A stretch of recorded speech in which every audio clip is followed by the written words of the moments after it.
conversation or just want good company. Whatever you are looking for, you'll find it here indeed, in Meaningful Mornings. Meaningful Mornings. Meaningful Mornings. Welcome to Meaningful Mornings. More and more studies are being shared about the importance of wearing masks, especially with new variants being discovered. And many of these studies are also sharing it's not just about wearing a mask, it's about wearing a mask well.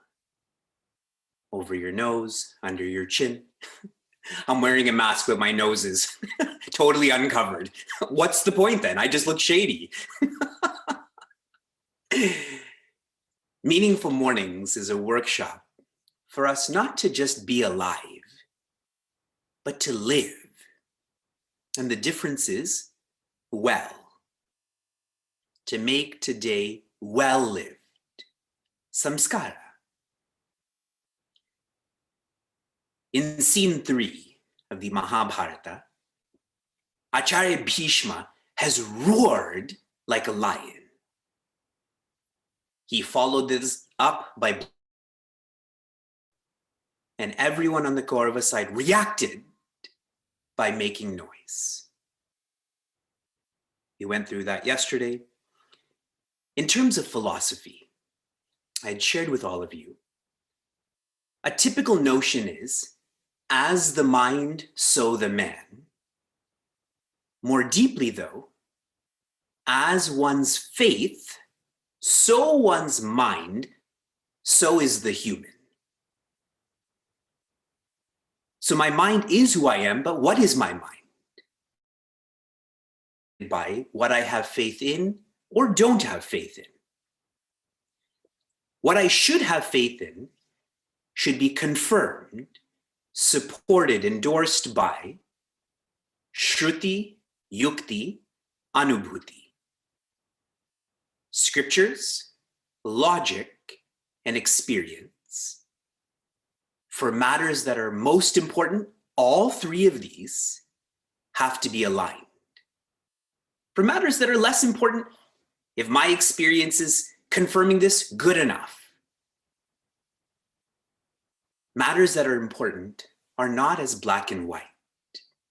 And we're trying to make our lives more clear in thinking and deciding. To help us facilitate our faith, our scriptures are aphorisms. These are to be analyzed. These are to be applied. The technical words for this, Upanishad, Vedanta Sutra, and our focus right now, Bhagavad Gita. We are in chapter 1, verse 14, a very, very, very exciting verse. 2 more introduced, our heroes. We come into the Bhagavad Gita now. I almost want to yell as I chant this, imagining how much noise there is. But your audio may be too loud right now. Tata shwete dhaye yukte mahati syandane stitau madhava pandavaschaiva divyau shankau pradadmatuhu. Tataha. Then, after all of this noise from the Kauravas, what happened? White, a beautiful white, a rich white, not an eggshell white, not a pale white. Hayehi, horses. The amazing horses were seen. Yukte mahati syandane, and they were yoked, they were joined to a magnificent chariot. And we'll just pause there so I can explain some of the symbolism in all of this. How many of you know what these horses symbolize? You can share. And maybe to help you out, how many horses are there?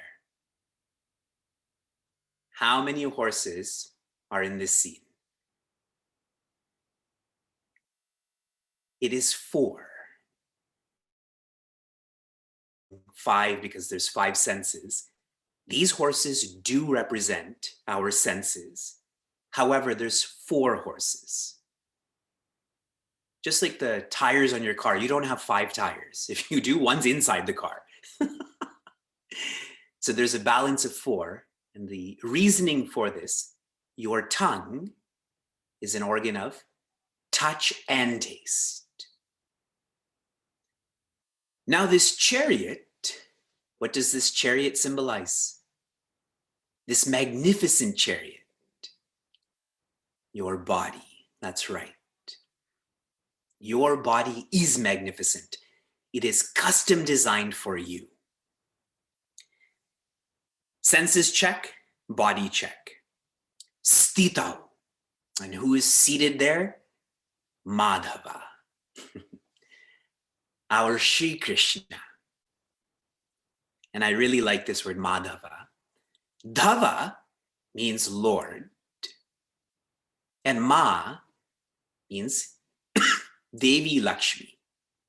In other words, the associate, the spouse, the companion of Devi Lakshmi. Devi Lakshmi is an icon of ideals. Wealth, real wealth, that is in your personality. And if you're catching all of these details, who does Sri Krishna become for us then? Our intellect. See how his name is introduced? He is the Lord of ideals. For us, that's the intellect. Pandavaha chaiva divyau shankau pradadmatuhu. And also seated with him, standing with him is Pandava. And together, they blew their conches. Bhishma blew, they blew too. This Pandava is Prince Arjuna. Prince Arjuna goes into this challenge confident. And soon you will see 10 verses from now, he starts to crack, starts to crumble and collapses. Now for us, what do you think that is? Our minds. Very volatile, correct? All of the young adults and evolving adults post-retreat, I'm going to get up every morning and I'm going to contemplate as they're sleeping in right now. Volatile, correct? That's how the mind is. So as beautiful as us visualizing the horses, the chariot, Sri Krishna, Prince Arjuna, their conches are, internalize this. You have come into the Bhagavad Gita. You have come into the Mahabharata.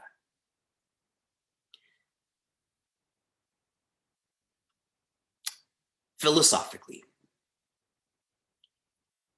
as your faith, so your mind. As your mind, so are you. Our scriptures, like the Bhagavad Gita, is a script to be internalized, followed, lived. That's what actors do, correct? They internalize a script, they follow that script, they live that script. Even for our retreats, our large events, there's a script for that. Who's going to speak now?